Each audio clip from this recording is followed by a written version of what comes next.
Hey, Cleaning Nation. We just finished a Facebook Live for our alumni group, and it was so good that we want to share it with you guys. That said, there's a few things like Q&A that we had to cut out, so bear with us as it might seem a little choppy. Also, it is in 2 parts. So this is part 1, and we'll be going to part 2 on the next release of this podcast.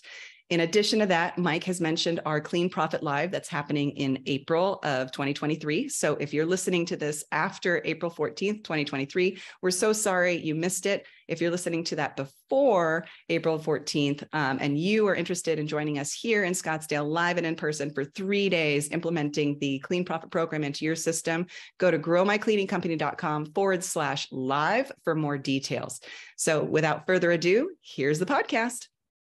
We are doing our first live event for non-owners or non-Next Level Millionaire Mastermind members in April, here in like 2-3 weeks. And I just wanted to cover for fun, because I feel like I miss you guys, what we're going to cover at the event. And I just want to do it live. Obviously, we're going to do it over 3 or 4 days live, but I wanted to give you guys the best I could in the time that we've got. So I'm really just going to kind of cover the entire, to the best of my ability, kind of, I don't want to say tease, but give the best summary of the clean profit method I can here. And I want to do it to you guys. All right. The first thing I want to start with, where we always start when it comes to growing a cleaning company or any company, is beliefs and mindset.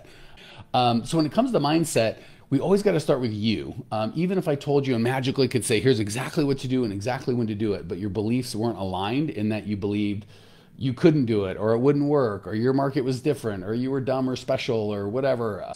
You guys know as well as I do that your business is never, ever, ever, ever going to grow beyond your beliefs, right? So if you've got $100,000 a year beliefs, that's all that you can do. If you've got $1 million beliefs, you can step up to that. So we always start with our beliefs. If we've got weird beliefs that money is wrong, then we're going to have a hard time being rich. If we have beliefs that we're not worth it, or we only deserve cleaning, or any sort of weird stuff, we're going to be stuck. And the good news is building your mindset or your belief table is, if your beliefs are weak, you can build them just like any other muscle. So typically, if we don't do it on purpose, we're going to atrophy, right? Our beliefs are going to get weaker and weaker and weaker, because a lot of times we just start thinking about things that aren't super helpful. But we can intentionally say, I'm going to be more decisive. We can intentionally start saying, I'm going to focus on outcomes. We're going to start focusing on, because all we're doing almost all the time is asking and answering questions about the future. So if we ask weak questions like, why am I so stupid and why doesn't everything work, we're going to get bad answers. If we ask questions like, what would have to happen for me to have $1 million company by the end of this year? What would have to happen for me to have $1 million company where I only work 10 hours a week? What would have to happen for me to have $1 million company where I made $250,000 in profit? I only worked 10 hours a week, and the 10 hours a week I loved and freaking felt like I was giving back to the world. Those questions are going to get you a wildly different answer. So the cool thing is that is just a muscle. Intentionally asking the questions are going to get us the answers that we want, as opposed to letting our kind of muscle memory ask the questions that aren't going to get what we need. So as you guys all know, decisive, committed, coachable, resourceful, that's how you've got to show up to win. And let's move from beliefs into your most valuable resource, which is time, right? We, as owners of cleaning companies, part of the reasons I love you guys so much is you work hard, right? You're like, well, if I can do this well at, working 40 hours a week, what would happen if I work 60 or 80? But there's diminishing returns, right? Obviously, there's a physical limitation in that we only have 24 hours a day. We all have to sleep, and we can only work more hours. Well, again, we all have there's a max we can all work, and then even that we can't sustain. But the quality of the work that we do, that is infinitely able to scale, right? We can increase the quality over and over and over and over again, ad infinitum. So the funny thing is, a lot of owners of cleaning companies work towards increasing the quantity of their time, or that's their first go-to, right? Well, I'll just work longer. I've got more projects. But the problem is there's always going to be more stuff to happen. What we need to do is increase the quality of our time, which can be have infinite return on investment. And we've talked about this before, but in the business, low quality time, that's stuff that you have to do over and over again, typically in a specific location at a specific time. Cleaning, rags, payroll, driving, scheduling, these are all, I got to do it today and it'll be done tomorrow or next week or forever and ever and ever. And I got to be at a certain time in a certain place, and it sucks. On the business, almost always can be done once and you get paid forever. And it can be done from anywhere in the world at any time in the world. That's a big benefit of on the business. You can pick it up and set it down. You can be working on a project in your business at midnight on a Tuesday and then let it sit for a week and then come back to it. But if someone calls out and they need to be fixed, that needs to be fixed right now, right? So in and on is the first big step. And I want to encourage you guys and gals out there, a lot of our higher level folks are working 0 to 5 hours a week in the business. And then on the business, believe it or not, if you're really being effective and focusing and working on the right things, a lot of times we only need 10, 15 hours a week. So really this could be maintained in 0 to 10 hours a week and really grown effectively at just 10 to 20 hours a week. It's not that complex of a business when you're doing the right thing. So first and foremost, we got to get our beliefs right. Second, if our beliefs are right, how we spend our time is going to improve. Last thing kind of in the first part here is core values.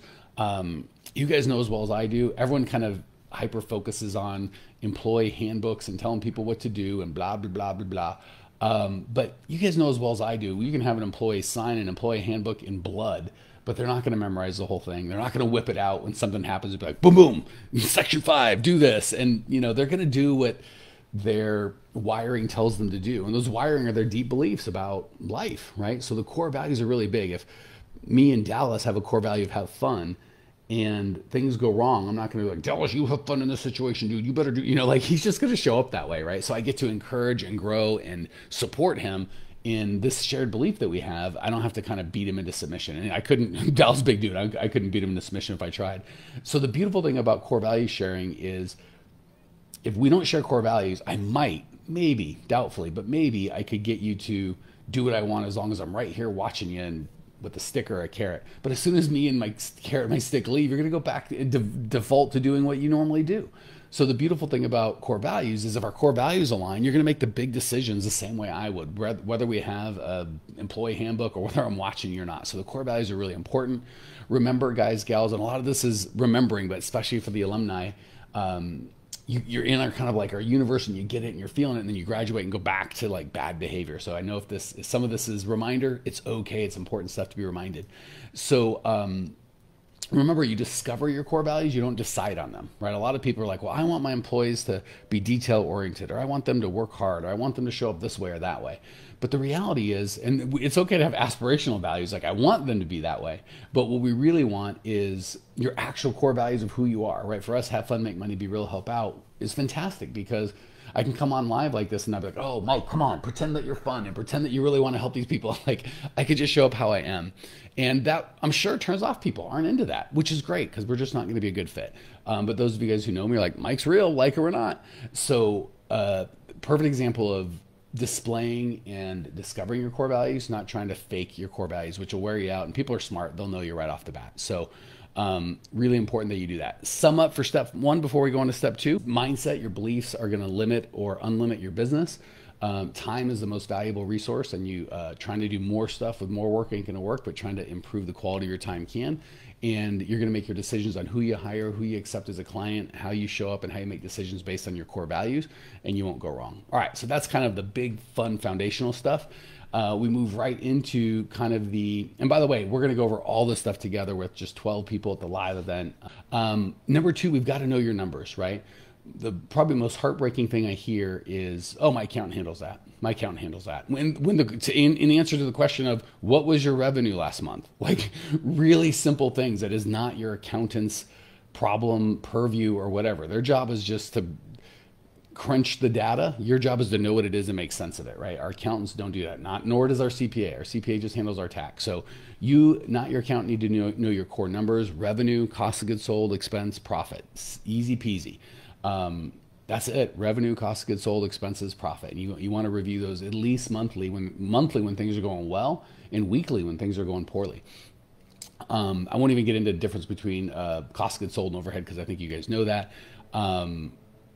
Leads, bid, sales, applicants, interview starts. Same thing. That's really it with those 10 basically data points: revenue, cost of goods sold, expenses, profit, leads, bid, sales, applicants, interview start. You can run your whole company from anywhere in the world.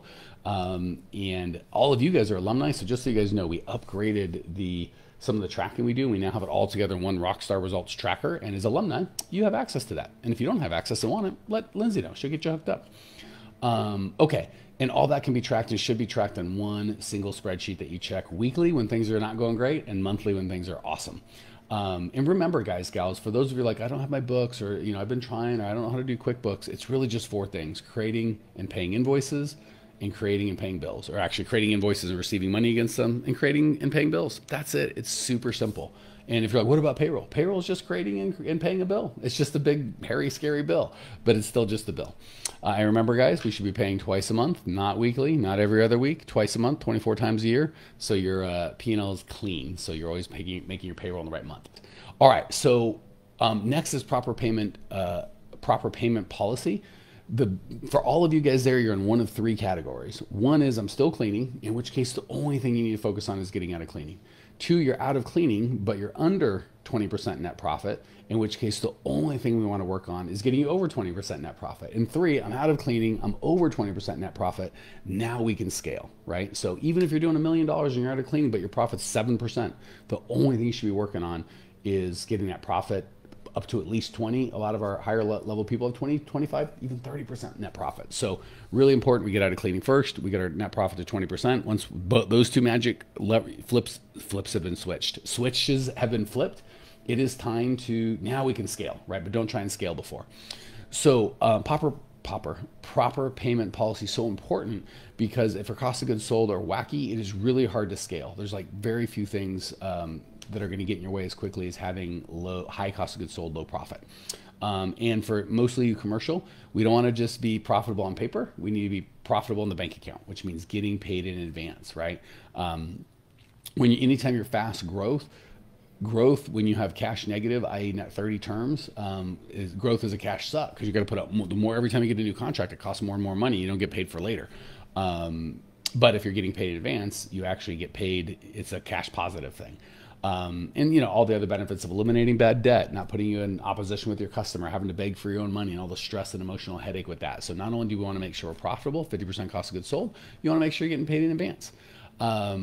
I think that's it. And then again, just a reminder, Alicia's like, love getting paid in advance. Yes, 1,000% yes. It changes everything. And for residential, it's 100% no brainer. Wouldn't even have the conversation. That's just how it is. With commercial, if I was running a company, it'd be still 100%, but you should at least be 80, right? If there's one or two exceptions. And again, the problem is the exceptions you typically want to make are larger accounts. Well, it's a big account, I got to do it. Well, the problem is the more account it is, the more credit line you're extending them without doing any background check or having any collateral, doing any bank time stuff. So yeah, really important we get paid in advance. Feels great. It's good for your business. And I would literally rather grow at 30%. Believe it or not, you'll grow faster. Even if you say no to some jobs, overall growth will be, you might lose some battles with some jobs, but you'll win the war and grow faster. And remember, guys, when it comes to profit, a 10% increase in profit, if you're at a 10% profit and you raise your prices by 10%, you'd be like, well, if I'm making $10,000 a month and I raise my prices by 10%, maybe I'll make $11,000 a month. No, you'll make $20,000 a month. You'll double, because when you raise your prices, your cost of goods sold doesn't go up an inch. Your expenses don't go up an inch. 100% of your price raising dollars goes right to the bottom line. So if you raise your prices just by $1,000 over 1 or 5 or 10 or 15 customers, your profit goes up by $1,000 instantly. So really important. And keep in mind, guys, we go back to beliefs. Profit's not a dirty word, right? If you believe that profit is something bad that you do to someone to screw them, we're going to have problems. When you realize profit is what you do for people, right? The fact that we charge you guys a lot allows me to do a bunch of lives like this, keep up our content, update it, do it forever, do live events like we're talking about.